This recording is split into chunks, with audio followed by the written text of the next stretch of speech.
My Lords, there will be plenty of time later to tackle the many complications in this bill. For my part, I'm going to make a short speech, but I will take a longer view and a wider view. It's now about 20 years since I co-founded Migration Watch with the assistance of Professor David Coleman of Oxford University.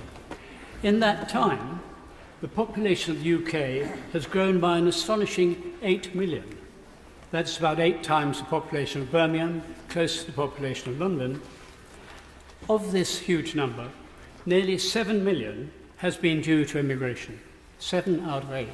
That includes, of course, the inflow of asylum seekers, which has been up and down over that period. My Lords, nobody likes to say this, but it's surely obvious that if this inflow is allowed to continue, the whole nature of our society will be changed. Not in our time, but certainly in our grandchildren's time. My Lords, the government have claimed that their new, quote, Australian-style system for immigration will get the numbers down. Regrettably, that is the exact opposite of the truth. This government have actively encouraged large-scale economic migration. I mentioned briefly 3 measures. They substantially reduced the educational requirement, they significantly lowered the salary requirement, and they no longer require jobs first to be advertised on the domestic market. As a result, nearly half of all full-time jobs are now open to immigrant labour. Yes, nearly half of all jobs. It's extraordinary. My Lords, the current scale of immigration, of which asylum is only a small part, simply cannot be allowed to continue. The pressure on our schools and public services is heavy and increasing.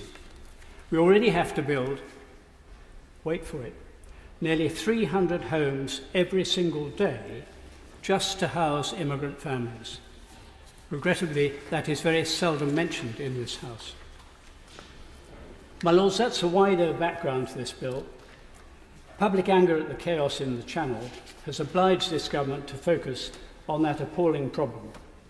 But even at 50,000 a year, as last year, asylum is only a small part of immigration as a whole. When the numbers for calendar 2022 are published in 2 weeks' time, we may well find that net migration is running at 10 times the rate of asylum. That is about 500,000. It could be even higher. So, my Lords, if this mass immigration is allowed to continue, it will very rapidly change the way of life that we have developed over centuries. It will also, of course, weaken our sense of community as a society. The public sense this, of course, which is why that nearly 60% of them want to see immigration reduced. The bill that we're discussing today may have some impact on one aspect of mass immigration. However, I repeat that asylum, however chaotic, is at present only a small part of a wider issue.